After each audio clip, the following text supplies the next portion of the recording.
I'm going to make my delicious butter cookie recipe. This recipe came about because when I was first married, my husband absolutely loved those Pepperidge Farm Chessman cookies. And frankly, they were just way too expensive. So I had to come up with a recipe that duplicated that so that he would get that buttery, crisp, rich taste and be satisfied. The recipe is real simple. I start with 1 cup softened butter, and to that I add ½ cup of sugar. And I'm going to cream this for about 5 to 7 minutes till it's light and fluffy. Okay, so I've mixed this for about 5.5 minutes. It's nice and fluffy and it's not gritty anymore. To that, I'm going to add 2 cups of flour and ½ teaspoon of salt. And I know I've talked to you about this before. It's very important when you're working with flour that you fluff it up, and then you want to spoon it into your cup. If I just dug in there, it would be too heavy and way too much. So you want to gently spoon it in and then level it off. That is the proper way to measure flour. So let me level that off.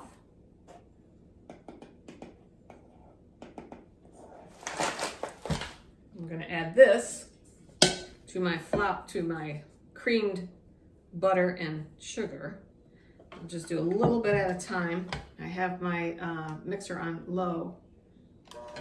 And I just want to mix it a little bit, and then I'll finish it with the next batch I'll just stir in with a wooden spoon. You're going to think that it's not has enough flour in there because it's going to feel like it's too soft of a dough, but resist the temptation to add more flour. What I like to do is chill it just enough so that I can roll out my shape. A piece of wax paper, and I'm going to just put it all on my wax paper, shape it a nice little square, and then chill it for about 10 minutes while I get my cookie sheets and my oven up to temp.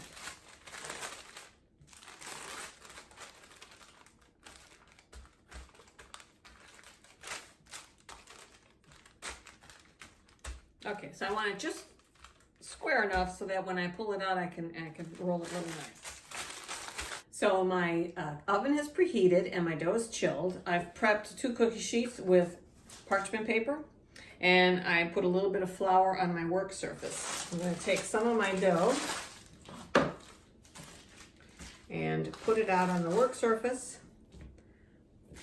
I'm going to start rolling it out. Like I said, it's a very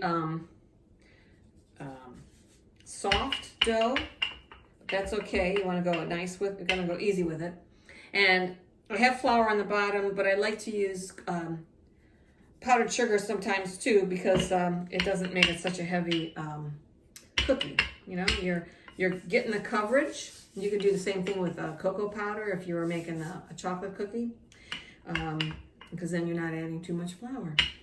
Nice little trick. These are really delicate, and I have found that it's much easier to make a thicker cookie. Let's get started.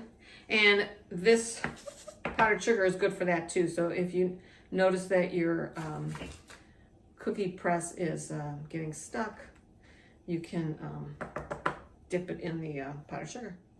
I'm going to put them on my cookie sheet,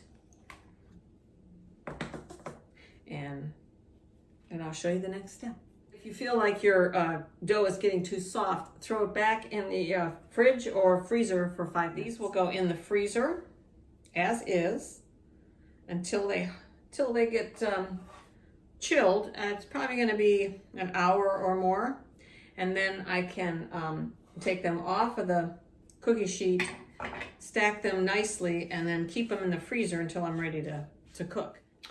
So I managed to get 2 more out of my scraps, and then an odd piece that I just smash in there for my husband to try when they come out of the oven. So once they're frozen, just put them on a cookie sheet to bake, a preheated 350-degree oven.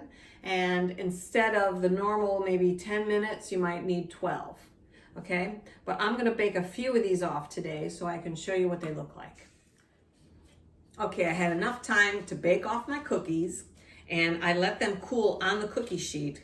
Now I took them out and they looked really soft, but I'm warning you, cookies will continue to cook as they cool. So look at this, look how gorgeous that is.